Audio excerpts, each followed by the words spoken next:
لا الہ الا اللہ ایک انسان کو غیرت دیتا ہے جب آپ اللہ کے سوا کسی کے سامنے جھکتے ہی نہیں ہیں۔ ایک چھوٹا سا انسان غیرت مند ہو جاتا ہے۔ پیسے والے آدمی جو کسی کے سامنے جھکتا ہے اس کی کوئی عزت نہیں ہے۔ ایک مزدور بھی جب غیرت مند ہوتا ہے تو لوگ اس کی عزت کرتے ہیں۔ اور پھر جو یہ مدینہ کا انقلاب آیا تھا اس کی دو چیزیں تھیں، اس کی بنیاد دو جگہ پہ رکھی گئی تھی۔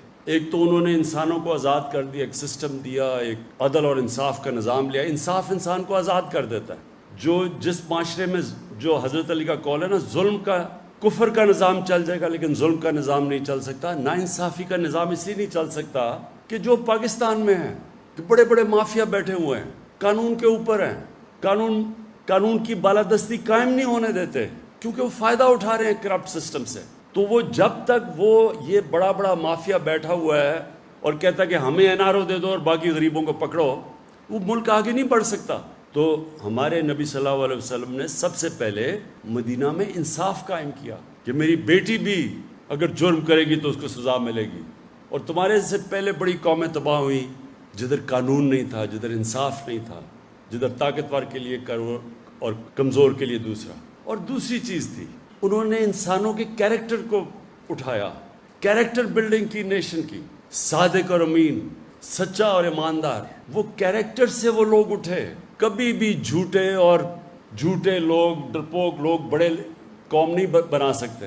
سچے لوگ، دلیر لوگ، جو اللہ میں، جو لا الہ الا اللہ میں ماننے والے لوگ، غیرت مند لوگ، وہ صرف بڑی قوم بنتا ہے۔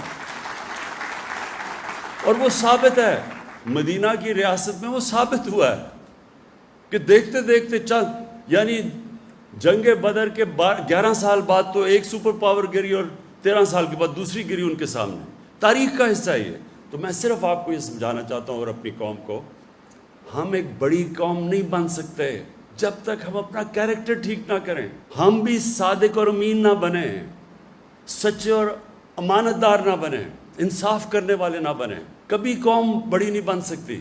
جو مسلمان جب پھیلے تھے ساری دنیا میں تو لوگ ان کے کیریکٹر سے متاثر تھے۔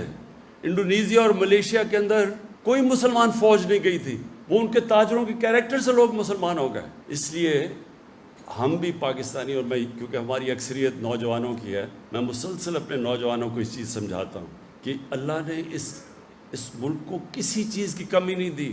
ہمیں یہ خطہ وہ ہے جس میں سب کچھ دے دیا اس نے، لیکن ایک ہمیں کیریکٹر چاہیے ایک عظیم قوم بننے کے لیے۔ سچے لوگ، سچائی، یہ جو علی امین بات کر رہا تھا کرپشن کی، جو بھی ہاتھ پھیلاتا ہے کسی کے سامنے، پیسے مانگتا ہے کسی سے، اس کی دنیا عزت نہیں کرتی۔